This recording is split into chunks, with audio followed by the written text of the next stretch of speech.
Bonjour à tous et à toutes, c'était D72 Pro, comment allez-vous? Moi ça va très bien, donc aujourd'hui une vidéo super cool. Aujourd'hui, on va commencer la petite série de programmation sur le robot multifonction que je vous ai déjà présenté. Lien dans la description pour voir mon review de ce petit robot et aussi lien dans la description si vous voulez l'acheter et suivre cette petite série là, de programmation où est-ce qu'on va apprendre à programmer ce robot nous-mêmes. Le code était fourni sur le site où on achète là, ce robot-là, sur Banggood, sauf que moi j'ai pas mal tout retravaillé le code. Puis même après l'avoir retravaillé, je trouvais qu'il y avait des imperfections. Donc, en vous apprenant en quelque sorte à bien programmer ce petit robot-là, je vais aussi, dans le fond, retravailler le code que j'ai déjà retravaillé. Donc, aujourd'hui, c'est de ce code-là que je vais m'inspirer.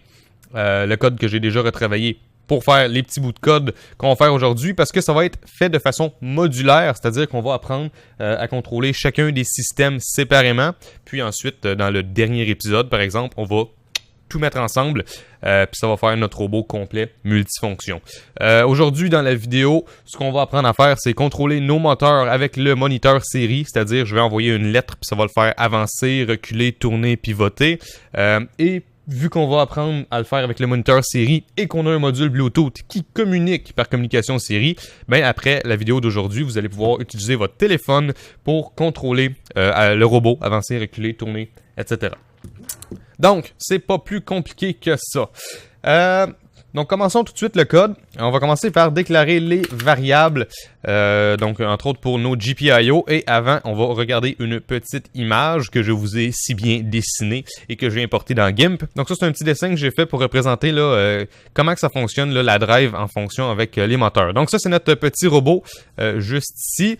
Et notre robot, on se rappelle qu'il y a 4 moteurs. Sauf que sur notre drive, on a seulement 2 ports pour les moteurs, ce qui fait qu'on va avoir les moteurs gauche qui sont branchés dans un port de moteur et les moteurs droits qui sont branchés ensemble dans l'autre port de moteur. Okay?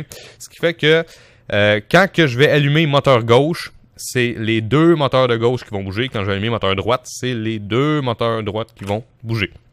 Sauf qu'on voit qu'entre l'Arduino et la drive de moteur, on a 4 fils. À quoi est-ce que ça sert ces 4 fils-là? Ça, c'est In1, In2, In3, In4, qui est écrit sur la board. Et essentiellement, ce que c'est que, par exemple, si je mets 5 volts ici, on va mettre un petit plus, voilà, 5 volts ici et ground ici, ce que ça va faire, par exemple, c'est que ça va faire avancer les roues gauche. Puis ensuite, si je fais le contraire, si je mets moins ici et plus ici, ça va faire reculer mes roues gauche. C'est le même principe pour les roues de droite. Okay? Parce qu'on a ce qui s'appelle un H-bridge là-dedans, dans la drive. Puis c'est ça, ça permet de contrôler le sens selon quel GPIO qu'on va allumer. Donc ces 2 GPIO-là vont contrôler le sens des roues gauche et celles-là vont contrôler le sens des roues droites. C'est pour ça que dans notre code, ce que je vais faire rapidement, je vais créer 4 variables pour les 4 GPIO qu'on va utiliser pour contrôler le sens de nos moteurs. Donc int, puis ensuite je vais créer moteur gauche A pour moteur gauche avancé. Ensuite, ouais, ça c'est GPIO 5. Et pour tous les branchements, pour que le code fonctionne bien avec votre robot à vous, lien dans la description pour aller sur mon site web, il va y avoir un article et vous pourrez tout voir les branchements à faire pour pouvoir fonctionner justement avec le code que je vais faire aujourd'hui.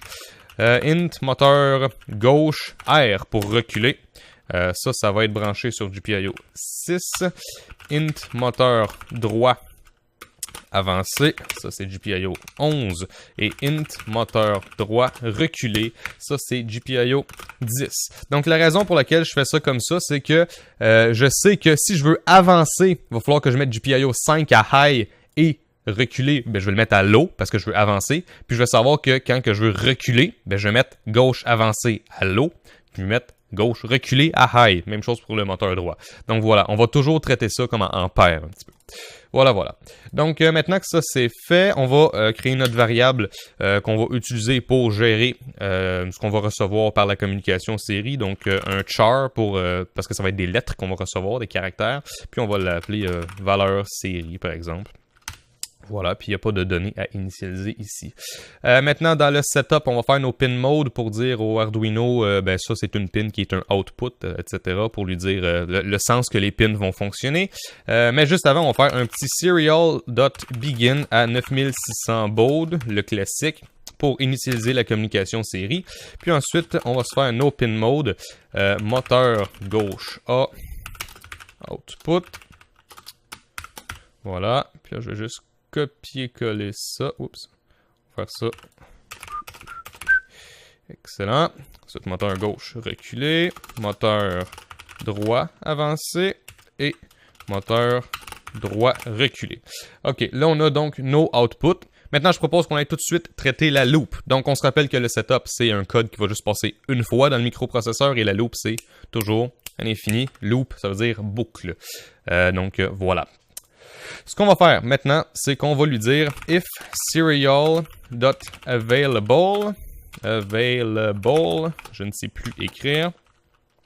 Si il reçoit quelque chose dans la communication série, je veux que val série égale serial.read. Voilà, donc si la communication série reçoit quelque chose, mets ça dans une variable.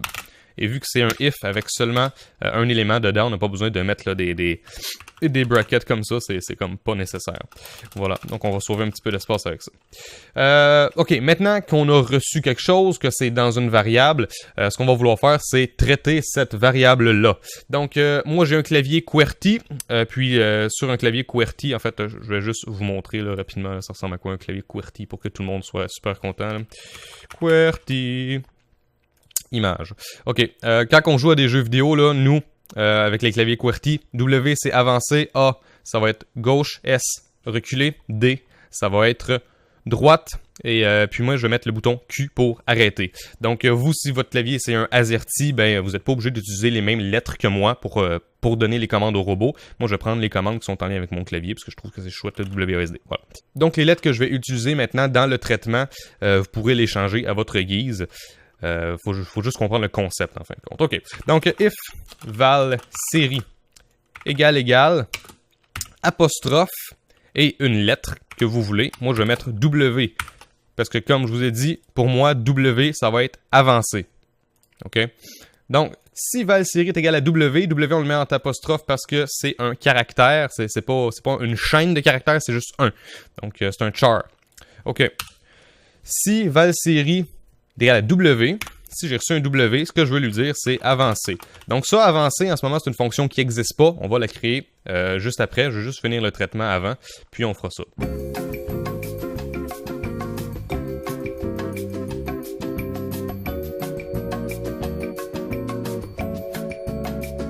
Si j'ai pas reçu un W, peut-être que j'ai reçu if val série, peut-être que j'ai reçu, par exemple, un A. OK. Moi, A, ce que je veux que ça fasse, c'est gauche.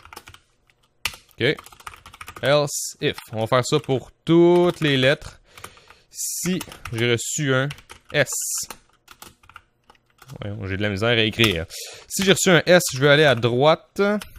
Voilà. Puis on met toujours les parenthèses là après avoir appelé notre fonction parce que justement c'est une fonction qu'on va créer tantôt. Ça prend les parenthèses pour dire que c'est une fonction. Else if val série égale. Là, je vais lui mettre D. Si je lui dis D, je veux que ça aille à droite parce que S, c'était reculé. Désolé. OK, voilà, je m'étais trompé. Ça, c'est reculé. Ça, c'est droite. Et pour finir, moi, j'avais dit que Q, ça serait pour arrêter le robot. Donc, else if val série égale. Q, moi, je veux que ça arrête. Arrêter.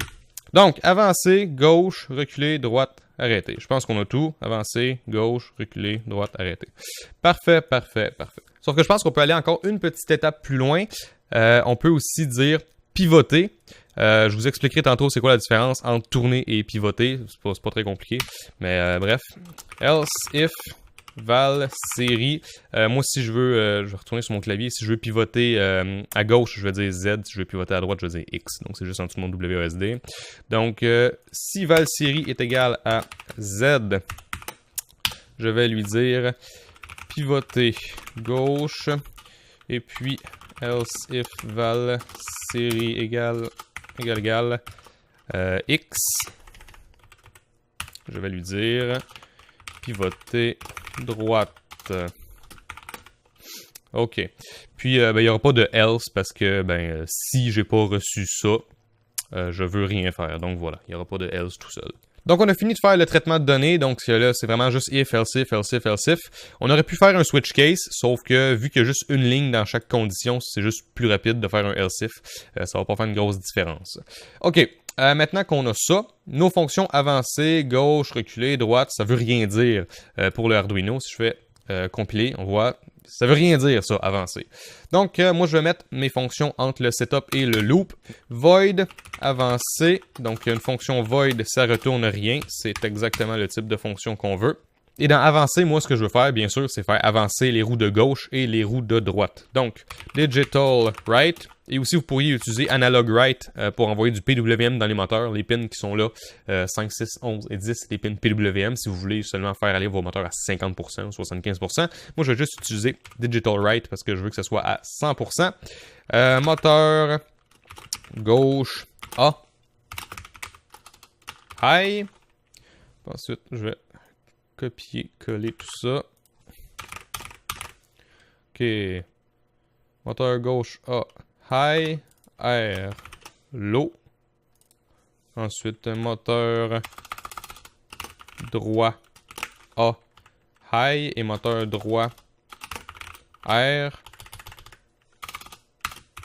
Low. Donc là, j'avance à gauche et j'avance à droite. Donc en théorie, ça fait avancer le moteur. Voilà. Donc quand que le programme va arriver à avancer, ça va aller exécuter ce bout de code-là. Bon, maintenant je vais juste copier-coller tout ça, puis on va modifier au fur et à mesure. Donc j'en ai besoin de combien? 1, 2, 3, 4, 5, 6, 7. Donc, il faut que j'en rajoute 6 de plus. 1, 2, 3, 4, 5, 6. Excellent. Donc on a avancé, on a gauche, on a à la droite, on a reculé, on a arrêté, pivoté gauche, pivoté droite. Je pense que c'est comme ça que j'ai appelé ça. Donc si je compile en théorie, j'ai pas d'erreur. En théorie. Voilà, ok, j'ai pas d'erreur. Parfait. Donc, avancer, on a dit que c'était ça. Si je veux aller à gauche, ok, si on regarde le robot rapidement. Si je veux aller à gauche, j'ai deux choix. Soit je fais reculer les roues de gauche, puis le robot va genre reculer en tournant à gauche. Ou je fais avancer les roues de droite, puis là, le robot va avancer à gauche. Donc, moi, c'est ce que je vais faire. Je vais lui faire avancer les roues de droite. Ok, donc à gauche, les deux, je les mets à l'eau parce que les roues de gauche vont pas bouger. Et je fais avancer à droite. Donc là, en théorie, je tourne à gauche. Quand je vais aller à droite, ça va être le contraire. J'éteins les roues de droite et je fais avancer gauche. Quand je veux reculer, l'eau, j'active le reculon sur gauche et je vais aussi activer le reculon sur droite. Voilà. Quand je veux arrêter, je mets absolument tout à low. Comme ça, on n'envoie aucun signal au moteur. OK, là, la différence entre tourner et pivoter, ben, c'est super simple. Quand que je tourne, c'est que ces roues-là ne bougent pas, puis ces roues-là bougent, par exemple, puis ça va juste comme avancer en tournant un petit peu. Tandis que quand je veux pivoter, je vais faire, par exemple, avancer ces roues-là et reculer ces roues-là. Donc, le robot, il va pas vraiment avancer ou reculer, il va vraiment juste comme pivoter sur lui-même. Donc, c'est comme tourner, mais plus serré. Puis là, mon micro arrête pas de tomber depuis tantôt. Je vais arranger ça. OK, le micro devrait être mieux. J'espère que ça n'a pas trop abîmé la qualité du son là, au cours de cette vidéo. Donc, quand je veux pivoter à gauche. OK, quand je veux pivoter à gauche, je veux faire avancer à droite et reculer à gauche. OK, donc, low, high. Donc, je recule à gauche et j'avance à droite. Excellent. Quand je veux pivoter à droite, je vais avancer à gauche et je vais reculer à droite. En théorie, c'est ça. En théorie, on a fini. Là. Donc, ce que je vais faire, je vais brancher l'Arduino.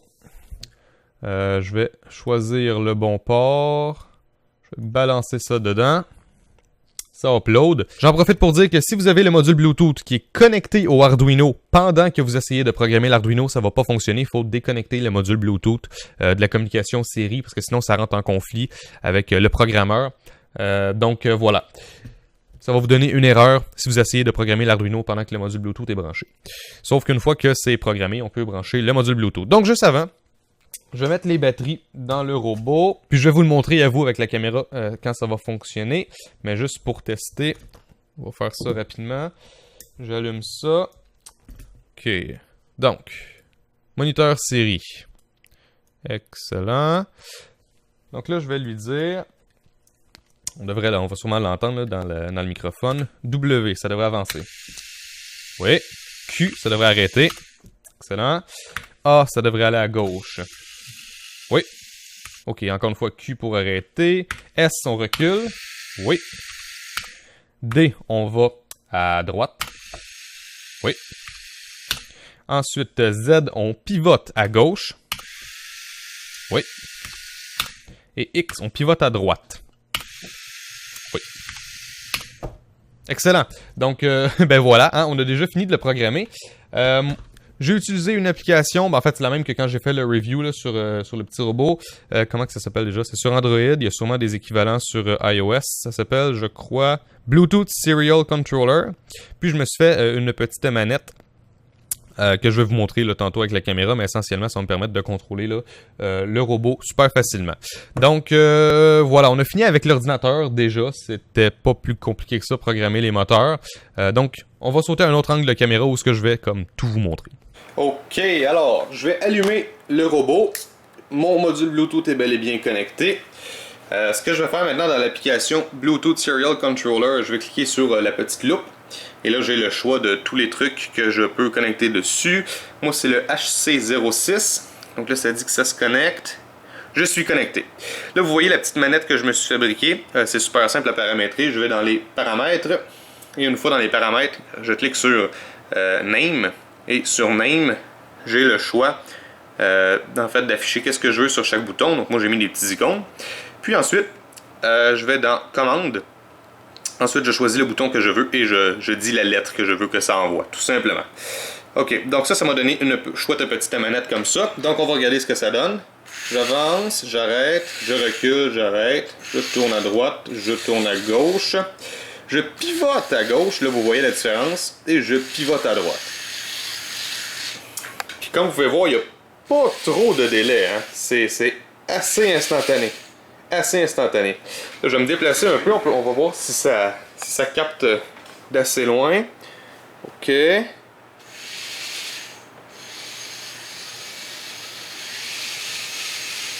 Tout de même.